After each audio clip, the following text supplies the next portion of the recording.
જો આજે આપણે પહેલા લેક્ચરની શરૂઆત કરીએ.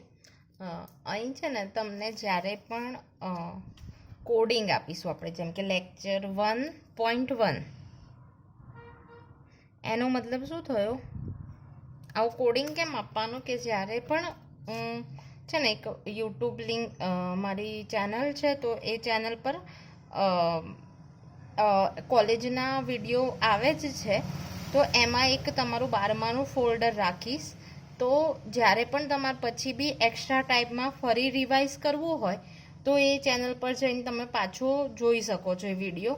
એના માટે તો એમાં શું કરવામાં આવે છે ભાઈ, આવું હશે 1.1 ઇન ધ સેન્સ પહેલા ચેપ્ટરનું પહેલું લેક્ચર છે, અને આ હેડિંગ પણ આપીશ, પણ આ તો ખાલી કોડિંગ સમજાવું છું. તો આપણું પહેલું જે ચેપ્ટર છે ને એ બહુ જ ઇન્ટરેસ્ટિંગ ચેપ્ટર છે ભાઈ, અને ઇમ્પોર્ટન્ટ ચેપ્ટર છે. એ છે વિદ્યુત ભારો અને વિદ્યુત ક્ષેત્રો, એના વિશેની માહિતી મેળવવાની છે. એ પહેલાં આપણે એક વસ્તુ જોઈ લઈએ કે આ જે ચેપ્ટર છે ને, આપણે તમે 12મા ધોરણ 11મામાં જ્યારે આવ્યા ત્યારે ભણ્યું હશે કે વિદ્યુત ભૌતિકશાસ્ત્ર છે, બહુ જ વિસ્તૃત વિજ્ઞાન છે, અને એના અલગ અલગ બહુ બધા ભાગો છે, બરાબર. જેમ કે ઇલેક્ટ્રોનિક્સ, ઇલેક્ટ્રિક, જેટલા બી મોસ્ટલી એન્જિનિયરિંગ થાય છે અલગ અલગ પ્રકારનું, એ કંઈ ને કંઈ ફિઝિક્સની શાખા સાથે સંકળાયેલું છે. એમાં ખાલી રાસાયણિક કેમિકલ એન્જિનિયરિંગ છે, કેમિસ્ટ્રી સાથે જોડાયેલું છે. બાકી મોસ્ટલી જેમ કે એરોનોટિકલ એન્જિનિયર કોઈ બને છે તો એમાં પણ ફિઝિક્સની એક શાખા છે. એ જ રીતે ઇલેક્ટ્રોનિક છે એ ફિઝિક્સની એક શાખા છે. એમ ઇલેક્ટ્રિક એન્જિનિયર છે એ પણ ફિઝિક્સની એક શાખા છે. આપણે અહીં શું કરવાનું છે, આપણે 11-12માં અલગ અલગ ભૌતિક વિજ્ઞાનની અલગ અલગ શાખાઓની ખાલી ઇન્ટ્રોડક્શન અને માહિતી મેળવવાની છે, કે જેથી કરીને તમને ખબર પડે કે ભાઈ બધું જ આવડવું જોઈએ, પણ ખાસ મને કયા વિષયમાં ઇન્ટરેસ્ટ છે.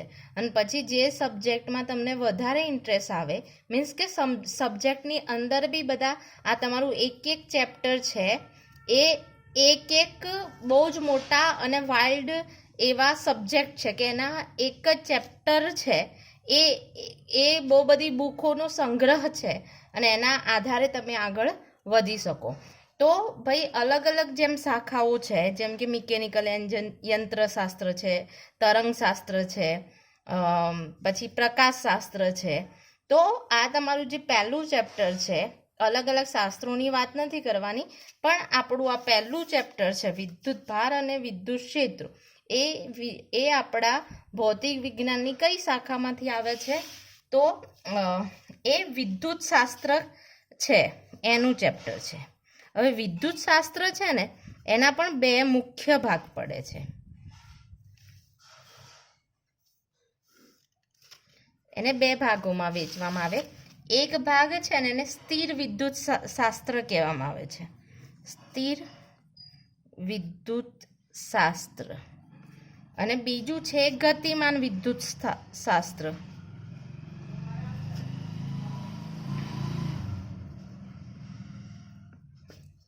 બરાબર. હવે સ્થિર વિદ્યુત શાસ્ત્ર, આનું નામ પરથી જ ખબર પડે કે સ્થિર વિદ્યુત શાસ્ત્રમાં આપણે કરવાના શું છીએ, તો વિદ્યુત ભાર છે. હવે વિદ્યુત ભાર શું છે એનો સ્ટ્રેસ નહીં લેતા, આપણે હવે આજના ચેપ્ટરમાં એ જ ભણવાના છે.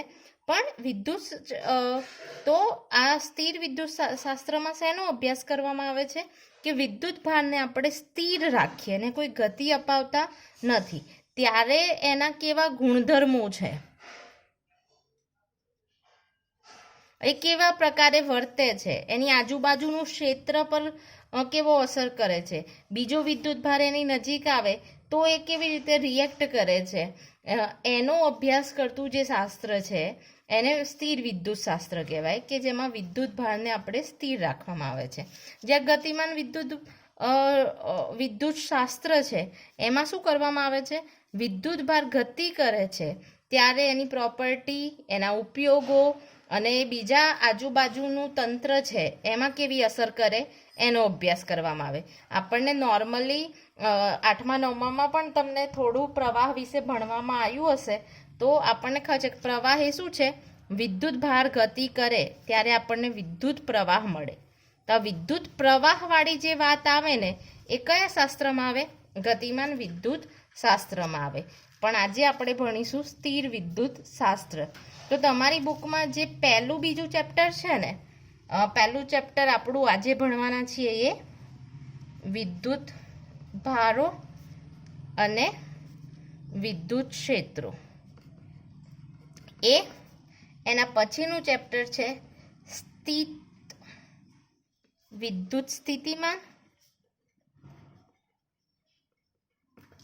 અને કેપેસિટન્સ.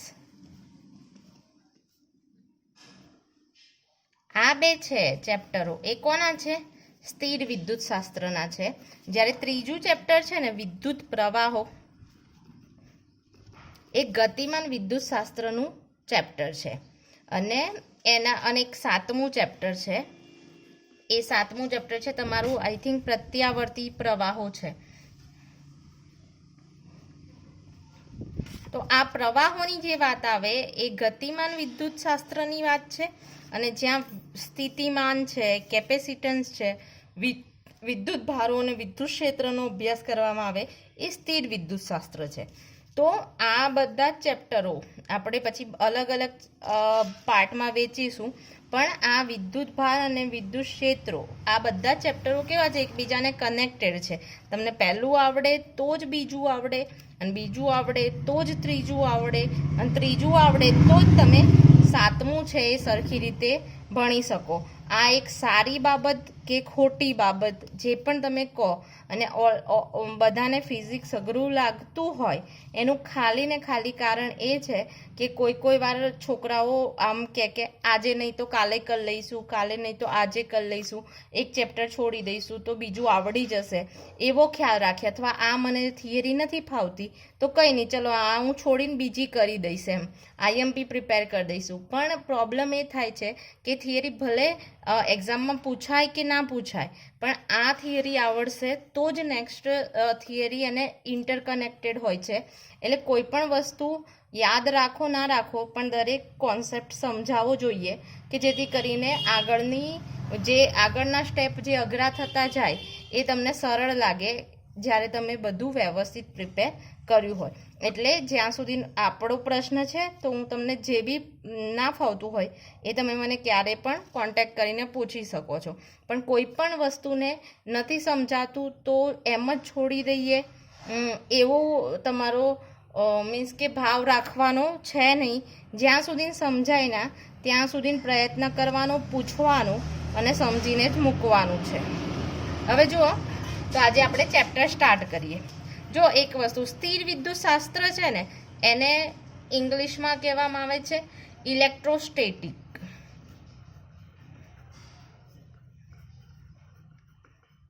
અને જે લોકો નીટને JEE ની પ્રિપેરેશન કરતા હોય ને તો આવા ઇંગ્લિશ વર્ડ બોલે કે ભાઈ મારું ઇલેક્ટ્રોસ્ટેટિક્સ બાકી છે. અને આ જે ગતિમાન વિદ્યુત શાસ્ત્ર છે ને, ગતિમાન એટલે ડાયનેમિક, જે બદલાતું કરે છે, એને કહેવામાં આવે છે ઇલેક્ટ્રો ડાયનેમિક. તો આવું મીન્સ કે વર્ડ આ રીતે વાગે, મારું ઇલેક્ટ્રોનિક્સ બાકી છે, ઇલેક્ટ્રિક થઈ ગયું છે, ઇલેક્ટ્રોમેગ્નેટિક બાકી છે. તો આ વસ્તુ તમને ખ્યાલ હોવો જોઈએ, બરાબર. તો આમાં આ તો ખાલી ઇન્ફોર્મેશન છે. આજે આપણે જે ભણવાના છીએ એ ખાલી સમજવાના ટોપિક છે. એટલે તમારે એવી કોઈ ટેન્શન રાખવાની નથી કે ભાઈ આ લાઈન પછી આ લાઈન પછી આ મુદ્દો કેવી રીતે આવ્યા અને યાદ રાખીશ, એવું કશું નથી. આજે આપણે ખાલી વિદ્યુત ભારને સમજવાનું છે, અને વિદ્યુત ભારના આધારે પછી આગળની થિયરી આવશે જે ઇમ્પોર્ટન્ટ છે. તો જ્યારે પણ તમારે એવી કોઈ થિયરી આવશે કે જે મોસ્ટ પ્રોબેબલી કે પછી પૂછાય એવી લાગશે 2 માર્ક્સમાં 3 માર્ક્સમાં કે પૂછાશે, તો એવી થિયરી તમને પહેલેથી જ કહી દેવાય કે આમાં વધારે ધ્યાન રાખજો કે આ સ્ટેપ પછી કેવું આવે છે. અને જે ખાલી નોર્મલ ઇન્ફોર્મેશનવાળી થિયરી છે એ પણ હું કહીશ. એમાંથી મોસ્ટલી તમારે MCQ કેવું પૂછાતું હોય તો એવું ભણાવતી વખતે આમ હેઝિટેટ નહીં કરવાનું, અને બહુ મગજને સ્ટ્રેસ નહીં આપવાનું, યાદ રાખવાની ટ્રાય નહીં કરવાની. ખાલી પહેલી વાર જ્યારે ભણીએ ત્યારે સમજવાનું કે આ ટોપિક મને બરાબર સમજાય છે કે નહીં સમજાતો? બરાબર, ઓકે, ચલો હવે સ્ટાર્ટ કરીએ. તો વિદ્યુત ભાર છે અને વિદ્યુત ક્ષેત્રો એ 16મી સદી સુધી આવું કોઈ વિજ્ઞાનની શાખા છે કે પછી આવું વિદ્યુત ભારો જેવું કોઈક વસ્તુ અથવા ઇલેક્ટ્રોનિક લાઇટ એવું તો હતું જ નહીં.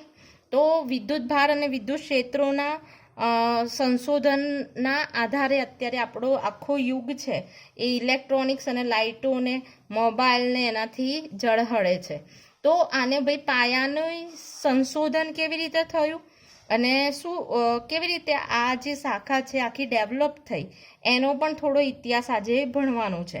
તો અહીં પ્રસ્તાવના જુઓ કે આ છે શું ભાઈ, જે વિદ્યુત શાસ્ત્ર છે એ છે શું? તો એમ કે નોર્મલી આપણે શિયાળામાં આપણે પહેરેલા સિન્થેટિક કપડાં અથવા તો સ્વેટર કાઢતી વખતે અથવા મહિલાઓની પોલિસ્ટરની સાડીનો અંધારામાં તણખા જેવો અનુભવ અથવા તળતળ અવાજ આપણને અનુભવાયો હશે. આ તો ખાલી ઇન્ફો એ છે. તો આપણને નોર્મલી ખબર છે કે જો સિન્થેટિક કપડાં હોય, મોસ્ટલી જે છોકરીઓ હોય એ લહેંગો કે એમ બી પોલિસ્ટરનો ડ્રેસ પહેરે તો શિયાળામાં નોર્મલી અનુભવ થયો હશે કે જેમ જેમ ચાલતા જાય ફટાફટ ચાલે તો એ લહેંગો એકદમ ચોંટી જતો હોય છે કે જે પોલિસ્ટરનું કપડું છે એ કોઈક વાર આપણા હાથના ઘર્ષણમાં ઊંચું આવી જતું હોય. અને થોડા ટાઈમ પહેલાં કોઈ લોકોએ એવી રમત પણ રમી હશે કે ખુરશી પર એક વ્યક્તિને બેસાડી દેવામાં આવે, એને કહી દેવાય કે પગ ઊંચા કર લે ભાઈ. તો પગ ઊંચા કરી લે તો પછી એને એક રૂમાલથી બહુ બધું પેલા ખુરશીની સીટને રૂમાલથી બહુ બધું મારવામાં આવે. અને એવું કરીએ તો શું થાય, એક પ્રકારનો ચાર્જ ઉત્પન્ન થાય અને પછી એ વ્યક્તિને તમે અડશો ને તો તમને કરંટ ફીલ થાય. તો આવી રમત મોસ્ટલી કોઈએ રમી જ હશે. સેકન્ડલી, આપણે જ્યારે શિયાળામાં જ્યારે આપણે કાંસકાથી માથું ઓળતા હોય છે, વારે ઘડીએ માથું ઓળીએ તો છોકરાઓના નાના વાળ હોય તો પણ અને છોકરીઓના બી આપણે કાંસકો નજીક લઈ જઈએ તો વાર એની જોડે ચોંટીને ઉપર આવતા હોય છે. તો આવી બધી ઘટનાઓ છે એ કોના આધારે થાય છે? વિદ્યુત ભારના કારણે જોવા મળતી હોય છે. જેમ કે નોર્મલી આપણને વીજળી જે દેખાય છે ચોમાસામાં એ પણ એક વિદ્યુત ક્ષેત્રના કારણે છે. કારનો દરવાજો ખોલતા કે બસમાં બેઠક પરથી લપસા બાદ સીટના લોખંડના સળિયાને પકડતા વિદ્યુતનો આંચકો લાગે છે. દરેક વખત નહીં, એ વખતે વિદ્યુત ક્ષેત્ર કે ઘર્ષણ કેટલું થયું એના આધારે જોવા મળે. પણ નોર્મલી બી આપણે કોઈક વાર બહુ જ ફાસ્ટ જતા હોઈએ અને કપડું કે ઘણી વાર તો એટલા ફાસ્ટ આપણા જો ચંપલ પહેરેલા હોય એટલે કે આપણી બોડી છે ધરતીના સંપર્કમાં ના હોય ને એકદમ ફાસ્ટ જાઓ તો બે જણના આમ બોડી બી ટચ થાય તો આપણને કરંટ જેવું ફીલ થઈ શકે. તો આવી જે બધી જ ઘટનાઓ છે એ વિદ્યુત ભાર અને વિદ્યુત ક્ષેત્રને આભારી હોય છે. તો અહીં લખ્યું છે, જે મેં પહેલેથી આ બધું તમને ખાલી સમજવા માટે છે. તો અહીં લખ્યું છે કે ભાઈ સ્થિત વિદ્યુત શાસ્ત્ર કોને કહેવાય? તો મેં કીધું એમ કે ભૌતિક વિજ્ઞાનની જે શાખામાં સ્થિત વિદ્યુત ભારોથી ઉદ્ભવતા બળો, ક્ષેત્રો અને સ્થિતિમાનનો અભ્યાસ કરવામાં આવે તે શાખાને શું કહેવાય? સ્થિત વિદ્યુત શાસ્ત્ર. તો આખું છે એમાં આ થોડી એક વ્યાખ્યા છે એ યાદ રાખવાની. તો સ્થિત વિદ્યુત શાસ્ત્ર એટલે શું ભાઈ? કે વિજ્ઞાનની એ ભૌતિક વિજ્ઞાનની એ શાખા કે જેમાં સ્થિર વિદ્યુત ભાર છે એના કારણે લાગતા વિદ્યુત ક્ષેત્રો એટલે કે એના ક્ષેત્રો, બળો અને સ્થિતિમાનનો અભ્યાસ કરવામાં આવે છે. તો આ તમારી પ્રસ્તાવના છે, એમાં કંઈ ખાસ છે નહીં. હવે જો તમારો નેક્સ્ટ ટોપિક છે વિદ્યુત ભાર. બરાબર, તો આપણે વિદ્યુત ભાર સમજતા પહેલાં કે આ વિદ્યુત ભારનો ખ્યાલ કઈથી આવ્યો, અથવા તો જેમ કે મેં તમને નોર્મલી બી ખબર હોય તો આપણા સમાજ વિદ્યામાં કે ક્યાંક ભણવામાં આવે કે આધુનિક યુગની શરૂઆત કઈ વસ્તુથી થઈ? તો કે પૈડાની શોધ બાદ આધુનિક યુગની શરૂઆત થઈ હતી. તો આપણને અત્યારે લાગે કે પૈડુની શું શોધ હોય એમ, આ તો એકદમ ગોળ રાઉન્ડ કરી દીધું તો એ બહુ મહત્વનું અત્યારે ના લાગે. પણ જે વસ્તુ આમ એક્ઝિસ્ટ જ ના કરતી હોય ત્યારે એના વિશે વિચારવું એ બહુ ઇમ્પોર્ટન્ટ છે. પછી એના આધારે બહુ બધા સાયકલ, વ્હીકલો અને એવું બધું બનાવવું સહેલું છે, પણ જે વસ્તુ છે જ નહીં એનું સર્જન કરવું શરૂઆતના સ્ટેજમાં એ સૌથી ઇમ્પોર્ટન્ટ છે. તો ભાઈ આ વિદ્યુત ક્ષેત્ર અથવા તો વિદ્યુત શાસ્ત્ર છે એની રચના અથવા તો એનો પાયો કેવી રીતે રચાયો, તો એનું મૂળભૂત કારણ છે વિદ્યુતભાર. અને વિદ્યુતભાર જેવું કશું છે કે નહીં એવું કેવી રીતે વિચારવામાં આવ્યું એનો આપણે આજે અભ્યાસ કરવાનો છે. તો જુઓ શું થયું કે સૌથી પહેલાં છે ને ગ્રીસમાં થેલ્સ ઓફ માઇલેટ્સ નામનો આ માઇલેટ છે ને એક સ્થળ છે. માઇલેટ્સ જગ્યા પર થેલ્સ નામના એક તત્વચિંતક રહેતા હતા. એમણે સૌથી પહેલાં અનુભવ્યું કઈ સદીમાં? ઈસવીસન પૂર્વે 600ની સાલમાં થેલ્સ નામના જે તત્વચિંતક છે એમણે અનુભવ્યું કે જ્યારે આપણું ઊનનું કપડું કે રેશમનું કપડું છે એની સાથે અબરને ઘસવામાં આવે ને તો એ ઘસેલો પદાર્થ છે એ બીજા હલકા પદાર્થને આકર્ષે છે. તો સૌથી પહેલાં આવી બધી ઘટનાઓની શરૂઆત ક્યારે થઈ? તો થેલ્સ નામના વૈજ્ઞાનિકે ઈસવીસન 600માં શું નોંધ્યું કે હવે અબર શું છે? એક કાચ જેવો જ પદાર્થ આવે છે પીળા કલરનો, જે આપણે અહીં એટલો ફ્રિકવન્ટલી યુઝ નથી કરતા પણ બીજા દેશોમાં વધારે ફ્રિકવન્ટલી યુઝ થાય છે. પણ એક પ્રકારનો કાચનો ટુકડો એવું પણ તમે સમજી શકો ખાલી ઇમેજિન કરવા માટે. તો શું છે કે જ્યારે આપણે ઊન કે રેશમના કપડા સાથે અબરને ઘસવામાં આવ્યું આમ, અને પછી એ ઘસેલી વસ્તુ કોઈ હલકા કાગળના ટુકડાઓને આમ દૂરથી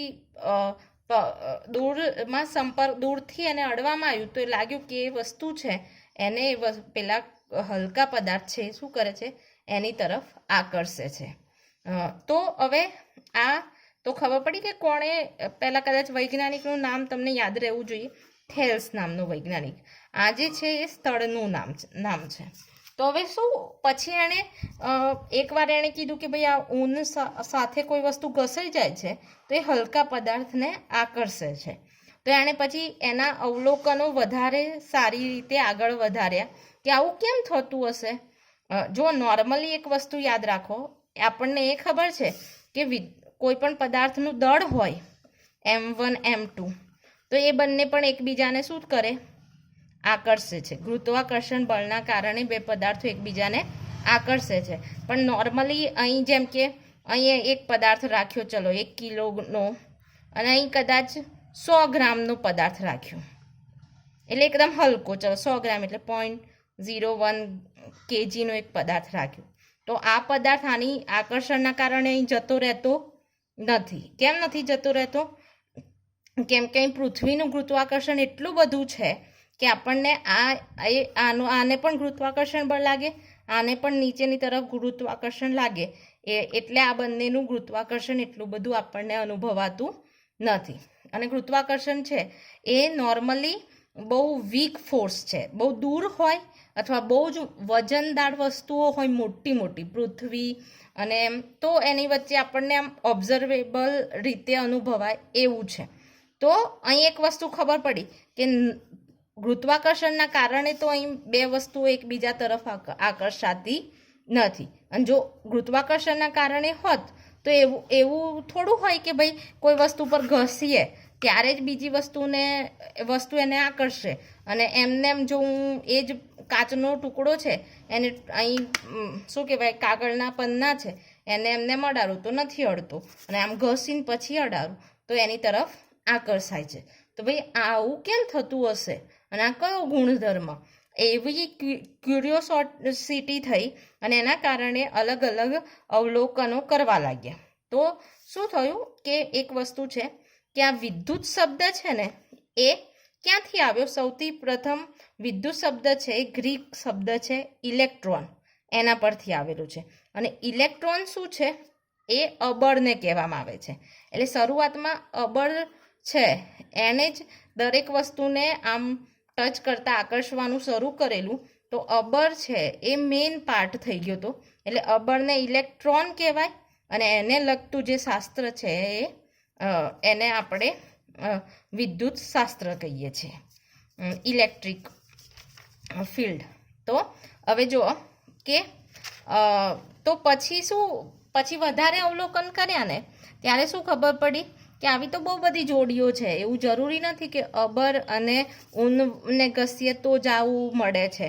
પણ જો આપણે પ્લાસ્ટિકનો સળિયો છે અને રૂ છે એને ઘસીએ તો પણ એવું થાય, ઊન સાથે ઘસીએ તો પણ થાય છે, રેશમના કપડા સાથે કરીએ તો પણ, પછી બિલાડીના વાળવાળું ચામડું હોય એટલે કે બિલાડીના ફર સાથે કોઈ પ્લાસ્ટિકનો સળિયો છે એ ઘસવામાં આવે તો પણ આવા અવલોકનો મળતા જાય છે. તો અહીં જો શું આ બધું યાદ નથી, ખાલી સમજવાની વસ્તુ છે.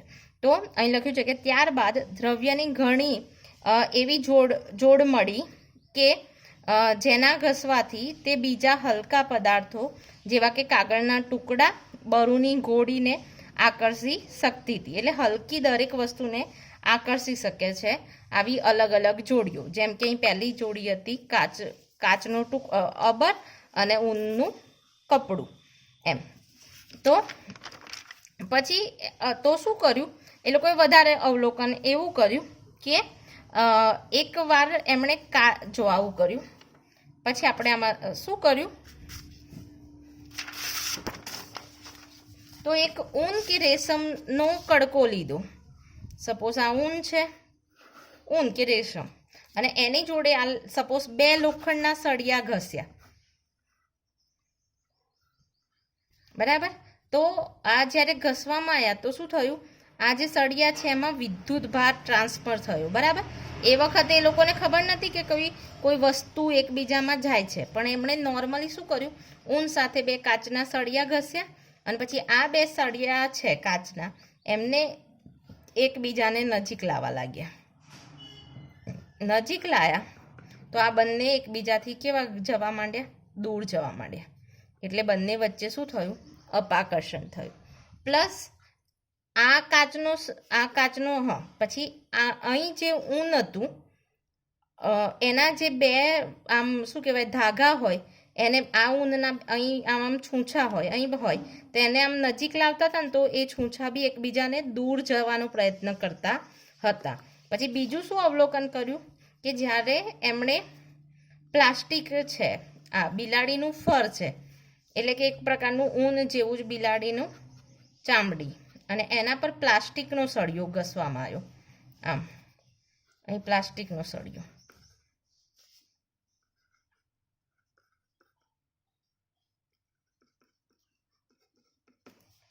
સોરી હા ગુજરાતીને હું થોડું.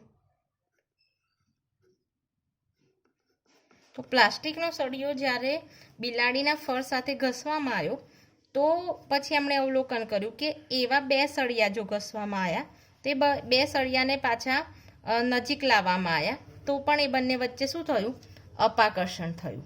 પણ આ એ જે ઊન સાથે ઘસેલો કાચનો સળિયો હતો એ અને બિલાડીના ફર સાથે ઘસેલો પ્લાસ્ટિકનો સળિયો એ બંનેને એકબીજાની નજીક લાવવામાં આવ્યા ને તો એ બંને વચ્ચે શું થયું, દૂર જવાના બદલે આકર્ષણ થયું.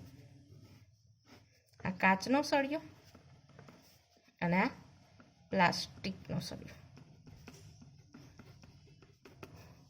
ખબર પડી? તો આ પરથી એ લોકોને એક વસ્તુનું ઓબ્ઝર્વેશન ખબર પડી કે ભાઈ આ આકર્ષણ અને અપાકર્ષણ 2 પ્રકારનું વસ્તુ અહીં અનુભવાય છે જ્યારે કોઈ વસ્તુ સાથે ઘર્ષણ કરીએ ત્યારે.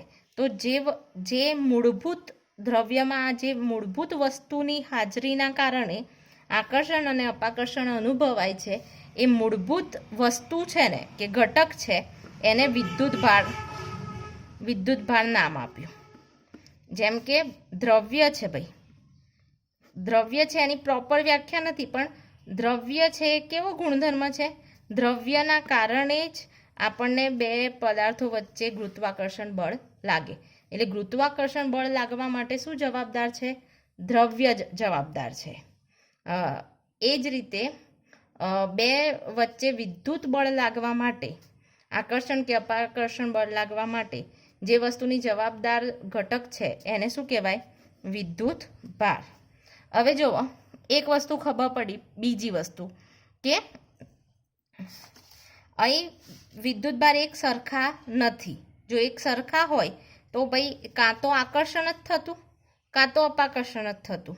પણ ક્યારેક અપાકર્ષણ થાય છે અને ક્યારેક એ જ વસ્તુ બીજી વસ્તુના સંપર્કમાં આવે તો આકર્ષણ, અને એ જ વસ્તુ એના જેવી જ વસ્તુના સંપર્કમાં આવે તો અપાકર્ષણ થાય, અને બીજી એનાથી જુદી વસ્તુના સંપર્કમાં આવે તો એ આકર્ષણ થાય છે. તો આવી ઘટનાથી બે વસ્તુ ખબર પડી કે આ જે વિદ્યુત ભારો છે ને એ બે પ્રકારના છે. વિદ્યુત ભાર બે પ્રકારના છે. એકને ધન વિદ્યુત ભાર નામ આપવામાં આવ્યું અને બીજાને ઋણ વિદ્યુત ભાર નામ આપવામાં આવ્યું. હવે આ ધન અને ઋણ વિદ્યુત ભાર નામ કેવી રીતે આપવામાં આવ્યા? તો એક વસ્તુનો અનુભવ કર્યો એ લોકોએ કે જ્યારે હવે સપોઝ આ ઊનનું કપડું છે, સપોઝ આ જ છે, ચલો ઊનનું કપડું આ મારો સળિયો છે, હું આને ઘસું છું તો શું થશે? અહીં ઘસીશ તો હવે આને જો હું કાગળના ટુકડા સાથે એ કરીશ તો એ કાગળના ટુકડાની સાથે આકર્ષાશે. એ જ રીતે આ ઊનનું કપડું છે એની સાથે હું અહીં દૂર લઈ જઈશ ને તો આયુ ને આ બંને વચ્ચે પણ શું થશે? આકર્ષણ થશે. ઇન ધ સેન્સ ખાલી હું ઘસું છું તો ખાલી કાચનો સળિયો એકલો ચાર્જ નથી થતો, એમાં એકલા વિદ્યુત ભાર નહીં આવતા, પણ ઊનના કાપડમાં પણ કાપડ છે એ પણ વિદ્યુત ભારિત થાય છે. વિદ્યુત ભારિત ઇન ધ સેન્સ જેનામાં વિદ્યુત ભાર હોય એ વસ્તુ, અને વિદ્યુત રહિત એટલે એ વસ્તુ તટસ્થ છે. વિદ્યુત ભાર ચોખ્ખો વિદ્યુત ભાર છે નહીં. તો હવે શું અનુભવ્યું એ લોકોએ કે ભાઈ ઊન પર કોઈ પણ પદાર્થ ઘસ્યો તો એ ચાર્જ થઈ ગયો, પણ પછી એ બંનેને પાછા અડારી દીધા અને પછી હું જેમ કે આ ઊનનું કપડું છે ઘસ્યું, બીજે કર્યું તો આ વિદ્યુત ભારિત થયું તો આકર્ષણ બતાવે છે, અને પછી જો હું આ બંનેને અડારી દઉં તો એના વિદ્યુત ભાર પાછા પેલામાં ઉતરી અને 0 થઈ જશે. એટલે પછી આને અડાડી દીધું અને પછી હું કાગળના ટુકડા જોડે આને લઈ જાઉં તો પછી એ કાગળના ટુકડા અહીં આકર્ષાશે નહીં. તો આના પરથી શું ખબર પડી કે ભાઈ અહીં જે વિદ્યુત ભારો છે એ જ્યારે અડીએ ત્યારે 0 થઈ જાય છે. 0 થઈ જાય ઇન ધ સેન્સ કે જ્યારે ઘસતા આવીશું ત્યારે અહીં જેટલા પ્લસ હશે એટલા જ અહીં માઇનસ થવા જોઈએ. સમાન અને વિરુદ્ધ પ્રકારના થવા જોઈએ કે જેથી કરીને જ્યારે એ બંને અડે છે તો પાછું તટસ્થ જેવું મટીરિયલ હતું એવું આપણને મળે છે. અને એના લીધે અહીં બે વિદ્યુત ભારોની સંજ્ઞા છે એ પ્લસ અને માઇનસ આપવામાં આવી. તો બસ આ જે મેં સમજાવ્યું એને બુકમાં કેવી રીતે સમજાવ્યું છે પોઈન્ટ ટુ પોઈન્ટ વાઇઝ એ મેં લખ્યું છે. એકવાર વાંચી જઈએ એ પ્રમાણે હું સમજાવી લઉં તો તમારે હું આ જે મેં લખ્યું છે એની PDF પણ આપીશ, તો એમાંથી તમારે વાંચવાનું છે. આ કશું યાદ ઇન જશે એ પોઈન્ટ વાઇઝ થિયરી લખીને યાદ રાખવાની નથી. ખાલી 2 પોઈન્ટ જ આમાં આ વિદ્યુત ભારવાળી વસ્તુમાં ખાલી 2 પોઈન્ટ યાદ રાખવાની વસ્તુ છે કે વિદ્યુત ભાર અહીં વિદ્યુત ભાર એ શું છે? તો વિદ્યુત બળ લાગવા માટે દ્રવ્યમાનનો મૂળભૂત ગુણધર્મ છે એ. બીજું સજાતીય 2 પ્રકારના વિદ્યુત ભાર હોય, એક ધન વિદ્યુત ભાર અને બીજો ઋણ વિદ્યુત ભાર. સજાતીય વિદ્યુત ભાર એટલે કે જેમ કે અહીં 2 કાચ આમ ઘસ્યા તો બંનેમાં પ્લસ વિદ્યુત ભાર ધારો કે ઉત્પન્ન થયો તો બંને કાચ જોડે લાવતા હતા તો એ બંને શું થતું હતું? દૂર જતું હતું. ઇન ધ સેન્સ સજાતીય વિદ્યુત ભારો વચ્ચે શું થાય છે? અપાકર્ષણ થાય છે. અહીં પ્લસ હોય તો એકબીજાને દૂર ભગાડે એટલે અપાકર્ષણ થાય. એ જ રીતે માઇનસ હોય તો એ પણ સજાતીય છે, એક સરખા વિદ્યુત ભાર એટલે સજાતીય. તો આમાં પણ શું થશે? અપાકર્ષણ. પણ વિજાતીય વિદ્યુત ભાર ઇન ધ સેન્સ એક પ્લસ છે અને બીજું માઇનસ છે, તે બંને એકબીજાને શું કરશે? આકર્ષશે. એટલે એરો આમ એકબીજાને આકર્ષે છે, આકર્ષણ બળ લાગે. તો આ 3 મુદ્દા જ યાદ રાખવાના છે અને બીજો કોઈ મુદ્દો આવશે તો હું કહીશ, બરાબર? તો અહીં જુઓ, આ પહેલો પોઈન્ટ તો આપણે ભણી ગયા, ફટાફટ વાંચીને જોઈ લઈએ કે થેલ્સ નામના વૈજ્ઞાનિકે નોંધ્યું હતું 600મી સદીમાં કે જ્યારે ઊનના કપડાં સાથે આપણે અબર છે એને ઘસવામાં આવે તો એ બીજા હલકા પદાર્થોને આકર્ષે છે. અને પછી અહીં વિદ્યુત ક્ષેત્ર નામ કેવી રીતે આપવામાં આવ્યું? વિદ્યુત શબ્દ ક્યાંથી આવ્યો? તો ગ્રીક શબ્દ છે. એ ઇલેક્ટ્રોન પરથી આવેલું છે અને ઇલેક્ટ્રોનનો અર્થ થાય છે અબર, કેમ કે અબર પરથી જ પહેલાં બધું ખબર પડી હતી માટે. પછી તો એમણે વધારે અવલોકન કર્યા તો ખબર પડી કે ભાઈ ઊન અને અબરના કારણે જ નહીં થતું, પણ આપણે કાચને ઘસીએ કે પ્લાસ્ટિકનો સળિયો ઘસીએ ત્યારે પણ આપણને આ વસ્તુનો અનુભવ થાય છે, સેમ વસ્તુનો અનુભવ થાય છે. તો એમણે બીજા અવલોકન કર્યા. શું કર્યું? તો એક કાચ લીધો, કાચનો 2 સળિયા લીધા, એને ઊન સાથે ઘસવામાં આવ્યા, તેથી એ વિદ્યુત ભારિત થઈ જશે. તો ઊન સાથે ઘસવામાં આવ્યા, ઘસી અને પછી એક સળિયો છે એને રેશમના કપડાથી લટકાવી દીધો છે અને બીજો સળિયો એની નજીક લાવવામાં આવ્યો. તો આ જે સળિયો છે કયો ગયો? દૂર ગયો. દૂર ક્યારે જાય? જ્યારે એમની વચ્ચે અપાકર્ષણ થાય ત્યારે. તો અહીં એ જ લખ્યું છે કે તમે આ વાંચશો ને એટલી સરળ ભાષામાં લખ્યું છે એટલે ખબર પડશે. જે બુકની ભાષા છે નવી છે NCERTની, એટલે ભાષામાં થોડું મીન્સ કે કૂચવાડો થાય એવું છે, માટે મેં મારી લેંગ્વેજમાં લખ્યું છે ને તમને સમજ પડશે, એટલે એકવાર વાંચજો. આ હું જે કહું છું એ જ સમજાવે છે આ પોઈન્ટ. પછી શું કર્યું? અહીં જોઈ લઈએ ચલો શું પોઈન્ટ લખ્યો છે કે બીજા અવલોકન કર્યા કે બીજી જોડીઓમાં પણ આવું થાય છે. પછી ત્યારબાદ બીજા અવલોકનમાં જાણવા મળ્યું કે ઊન કે રેશમના કપડાં સાથે કાચના 2 સળિયાને ઘસીને એકબીજાની નજીક લાવતા આ બંને સળિયાઓ એકબીજાથી દૂર જાય છે, એટલે કે અપાકર્ષે છે. આ ઘસવા માટે આ બે રેશમ આ ઘસેલા જે 2 રેશમના ટુકડા હતા એને પણ જો નજીક લાવવામાં આવતા હતા તો એ પણ એકબીજા વચ્ચે અપાકર્ષણ થતું હતું. એટલે કાચના સળિયા પણ એકબીજાને અપાકર્ષે છે અને પેલો રેશમના ટુકડો છે, જેમ કે એક રેશમનો ટુકડો અને બીજો રેશમનો ટુકડો, એ બંનેને ઘસવામાં આવ્યા છે કાચ, તે 2 રેશમના ટુકડા નજીક લાવીએ તો પણ એમની વચ્ચે પણ અપાકર્ષણ થતું હતું.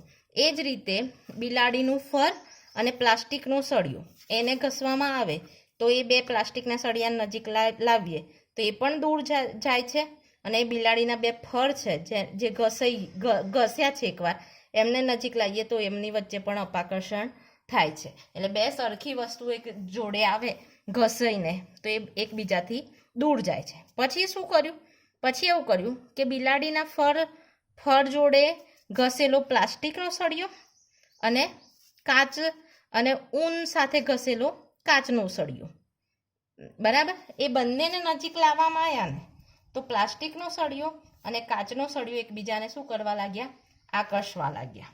તો આટલા અનુભવના કારણે એક તારણ એ લોકોએ કાઢ્યું જે નીચે પ્રમાણે છે કે આ બધી વસ્તુથી આપણને એ લોકોને શું ખબર પડી કે ઉપરના અવલોકનના આધારે તારણ નીકળી શકે કે જે કારણે આકર્ષણ અને અપાકર્ષણ બળની અનુભૂતિ થવા માટેનું મૂળભૂત ઘટક છે તેને વિદ્યુતભાર તરીકે ઓળખવામાં આવે છે. એટલે પહેલી તો એ વસ્તુ છે કે અહીં આકર્ષણ અને અપાકર્ષણ અનુભવાય છે અને આ આકર્ષણ કે અપાકર્ષણ અનુભવાય છે એનું મૂળભૂત જે વસ્તુ છે પદાર્થમાં જેની આપલે થાય છે એકબીજામાં, એ વસ્તુ શું છે? વિદ્યુત ભાર. આમાં જો કોઈ મેં લખેલું છે એમાં કોઈક જોડણીની ભૂલ હોય તો જાતે તમારે સુધારી લેવી. તો જુઓ, એને વિદ્યુત ભાર કહેવામાં આવે છે. બીજી વસ્તુ શું ખબર પડી કે જ્યારે આપણે બંને પ્લાસ્ટિકના સળિયા અને બંને કાચના સળિયા અને એકબીજા સાથે સંપર્કમાં લાવતા હતા તો એમની વચ્ચે શું થતું હતું? અપાકર્ષણ. એટલે કે સજાતીય વિદ્યુત ભારો વચ્ચે અપાકર્ષણ અને વિજાતીય વચ્ચે અપાકર્ષણ. તો અહીં લખ્યું છે તથા જ્યારે પ્લાસ્ટિકનો સળિયો અને કાચનો સળિયો સ્પર્શ કરીને બંનેની નજીક લાવવામાં આવે છે ત્યારે તેઓ આકર્ષણ બળ અનુભવતા હતા. બરાબર. તો આના પરથી શું ખબર પડી કે બે પ્રકારના વિદ્યુત ભારો છે, એક ધન વિદ્યુત ભાર અને બીજું ઋણ વિદ્યુત ભાર. અને આ આગળ જે પ્રયોગ કર્યો એનાથી તારણ બીજું શું નીકળ્યું, તો સજાતીય વિદ્યુત ભાર વચ્ચે શું થાય છે, સરખા હોય તો અપાકર્ષણ, અહીં બતાવ્યું છે આમ એકબીજાથી દૂર જાય, અને અલગ હોય તો આકર્ષણ થાય છે. આ વિજાતીય ધ્રુવો વચ્ચે પણ આકર્ષણ થાય છે. પછી એક બીજી વસ્તુ, આમ બે પ્રકારના વિદ્યુત ભારો જુદા પડતા ગુણધર્મને વિદ્યુત ભારની ધ્રુવત્વ કહે છે. વિદ્યુત ભારનું ધ્રુવત્વ કોને કહેવાય કે વિદ્યુત ભાર છે એ સરખો ગુણધર્મ હોવા છતાં એ કેવા પ્રકારના છે, બે પ્રકારના છે, એક પ્લસ અને એક માઇનસ, વિરુદ્ધ પ્રકારના છે. અને આ જે ઘટના કે વિદ્યુત ભાર બે પ્રકારના છે, અલગ અલગ વિરુદ્ધ પ્રકારના ગુણધર્મો ધરાવે છે, એને વિદ્યુત ભારનું ધ્રુવત્વ કહે છે. હવે એક વસ્તુ મેં તમને પહેલાં સમજાવી દીધી એમ કે હવે આ અલગ અલગ વિદ્યુત ભારને પ્લસ આપવો અને બીજાને માઇનસ આપવો એવી સંજ્ઞા કોણે આપી, તો એવી સંજ્ઞા છે એ અમેરિકાના વૈજ્ઞાનિક બેન્જામિન ફ્રેન્કલીએ આપી. બરાબર. અને એમણે પ્લસ અને માઇનસ જ સંજ્ઞા કેમ આપી અને બીજી કોઈ સંજ્ઞા ના આપી, તો કેમ એવું કર્યું, તો મેં તમને કીધું એમ કે એમણે કાચનો સળિયો છે એ ઘસ્યો, પછી બીજે અડાડ્યો તો એને ઘર્ષણ બળ અનુભવાયું, આકર્ષણ બળ અનુભવાયું, અને પછી જ્યારે બંનેને એકબીજાને અડાડી દીધા તો આના જે વિદ્યુત ભાર છે આમાં સમાઈ ગયા, અને પછી હું બીજી વસ્તુને અડાડવા જાઉં છું તો એ આકર્ષણ બળ આપતો નથી. એના પરથી ખબર પડી કે અહીં જેટલા પ્લસ વિદ્યુત ભાર હતા એટલા અહીં પ્લસ હોય તો અહીં માઇનસ, અહીં માઇનસ હોય તો અહીં પ્લસ હોય. તો આ કાચમાં સપોઝ પ્લસ લઈએ તો અહીં પ્લસ જેટલા વિદ્યુત ભાર હતા એટલા અહીં ઊનમાં માઇનસ હોવા જોઈએ, કે જેથી કરીને આમ સંપર્કમાં આવ્યા તો બંને ઝીરો થઈ ગયા, અને જ્યારે ઘર્ષણ કર્યું તો આમાં પ્લસ વિદ્યુત ભાર આવી ગયા તો અહીં રહી ગયા માઇનસ. તો આ જે ઝીરો થઈ જવાની ઘટનાને કારણે એમણે પ્લસ અને માઇનસ વિદ્યુત ભાર સંજ્ઞા આપી. એ જ અહીં લખ્યું છે કે જ્યારે કાચના સળિયાને રેશમના કપડા સાથે ઘસવામાં આવે ત્યારે કાચનો સળિયો એક પ્રકારનું વિદ્યુત ભારિત બને છે, અને એ જ રીતે રેશમનું કપડું વિરુદ્ધ પ્રકારનું વિદ્યુત ભારિત બને છે. જ્યારે તેમને ફરી એકબીજાને અડકારવામાં અથવા સ્પર્શ કરાવવામાં આવે ત્યારે બંને વસ્તુ વિદ્યુત ભારની દ્રષ્ટિએ તટસ્થ થઈ જાય છે, એટલે કોઈ બીજી વસ્તુને આકર્ષી કે અપાકર્ષી શકતી નથી. અને આ અવલોકનના કારણે એમણે એક વિદ્યુત ભારને પ્લસ નામ આપ્યું અને બીજાને માઇનસ નામ આપ્યું. ખબર પડી? તો આ જે ફોટો પાડીને મોકલું છું એ તમારે જોઈ લેવાનું, પણ આજે જે છે એ તમારે સમજવાનો વિષય છે, યાદ રાખવાનો વિષય નથી. ખાલી પોઈન્ટ યાદ શું રાખવાના છે, તો સૌથી પહેલાં વિદ્યુત ભારની હાજરી કોણે નોંધી, તો થેલ્સે શોધી. પછી બીજી વસ્તુ કે વિદ્યુત ભાર શું છે, તો પદાર્થમાં આકર્ષણ અને અપાકર્ષણ બળ અનુભવાય છે એના માટેનો મૂળભૂત ઘટક છે એ શું છે, વિદ્યુત ભાર છે. વિદ્યુત ભારની પ્રોપર વ્યાખ્યા નથી, એ મૂળભૂત વસ્તુ હોય એની પ્રોપર વ્યાખ્યા હોય નહીં. આ સમજવા માટે છે. પ્લસ વિદ્યુત ભાર કેટલા પ્રકારના છે, બે પ્રકારના, એક ધન વિદ્યુત ભારિત, બીજો ઋણ વિદ્યુત ભારિત. સજાતીય વચ્ચે અપાકર્ષણ, વિજાતીય વચ્ચે આકર્ષણ. ખબર પડી? તો આટલા જ પોઈન્ટ તમારે યાદ રાખવાના છે. અને બીજું એક વસ્તુ કે વિદ્યુત ભારની સંજ્ઞા છે એ કોણે આપી, તો બેન્જામિન ફ્રેન્કલીએ આપી. તો કાલે આપણે વિદ્યુત ભારનું પ્રેરણ સમજીશું. તમારી મોસ્ટ આઈએમપી થિયરી મીન્સ કે કાલે ચાલુ થશે, અને કુલમનો નિયમ છે મોસ્ટ આઈએમપી થિયરી છે, એ 2 વાર લખીને તમે જોઈ શકો. બાકી આ તમારે એકવાર હું આપું છું PDF, એ લખી અને ખાલી સમજવાની છે.